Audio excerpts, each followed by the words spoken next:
Et si le véritable trésor n'est pas celui qu'on remonte des profondeurs, mais plutôt celui qu'on perd en cours de route?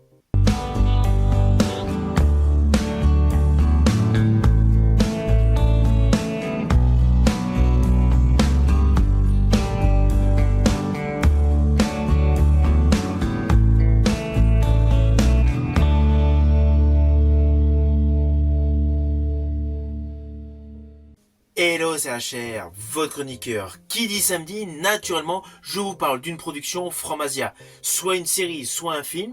Aujourd'hui, je vais vous parler d'une série de Corée du Sud, qui a pour titre Low Life. Cette série est actuellement sur Disney+, c'est un mélange d'aventure, de thriller, de suspense et de drame humain. Le tout dans un cocktail franchement captivant. 뒤에서 밀어버려 끝이라고. 계산은 야무지게 합시다. 사랑 목숨값인지. 물론이지. 지금 바닷속에 어마어마한 보물들이 있습니다. Alors sincèrement, cette série Low Life mérite davantage d'éclairement.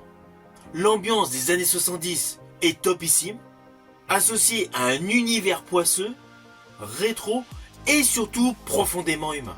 Le point de départ est simple mais ultra efficace, un trésor englouti, un navire rempli d'artefacts précieux et une bande de personnages. Disons-le franchement, pas du tout recommandable.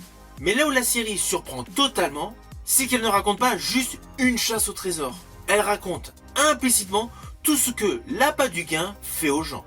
On suit donc un duo oncle-neveu, petit escroc du quotidien, cela se voit avec le vol de bouteilles dès l'ouverture du premier épisode, qui voit dans cette rumeur de trésor une chance de changer leur vie. Sauf que très vite, naturellement, la situation dégénère. Vous vous doutez, d'autres groupes veulent s'accaparer le trésor, les alliances se fissurent et les trahisons s'enchaînent. Et surtout, chaque personnage a ses propres motivations et souvent très sombres. Et justement, ce concept est génial, car la série ne tombe jamais dans le cliché classique.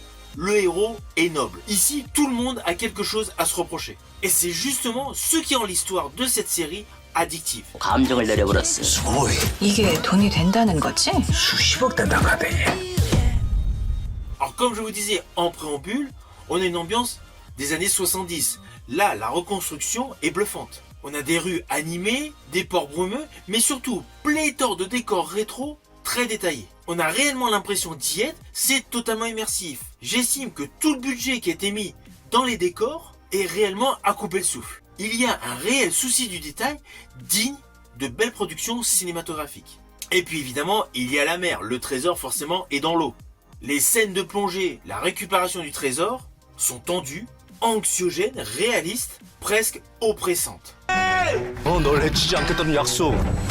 On ressent réellement le danger physique de cette quête au trésor. À cela s'ajoute une bande son électrique, entre rock, disco et touches mélancoliques, et une colorimétrie totalement adaptée aux différents plans séquences.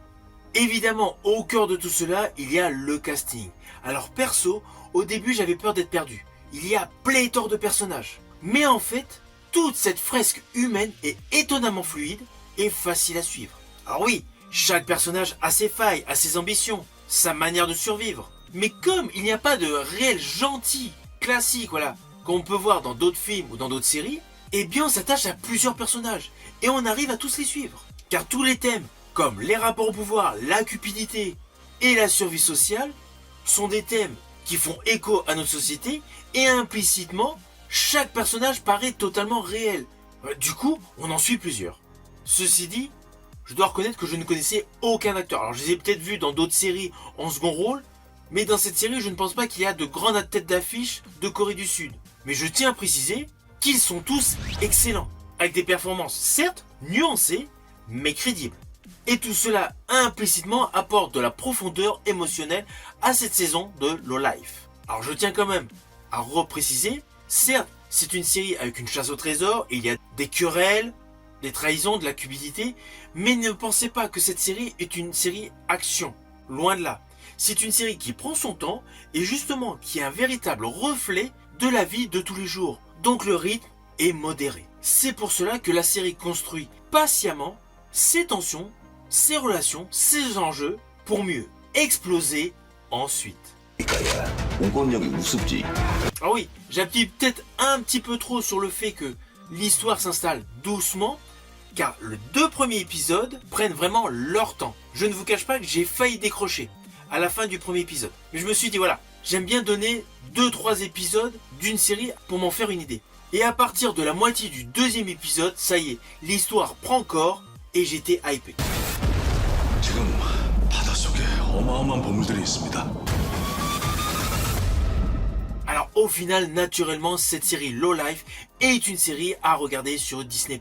Elle vaut vraiment le coup, elle a une galerie de personnages totalement fascinant, une ambiance rétro parfaitement maîtrisée et un regard sans concession sur la nature humaine.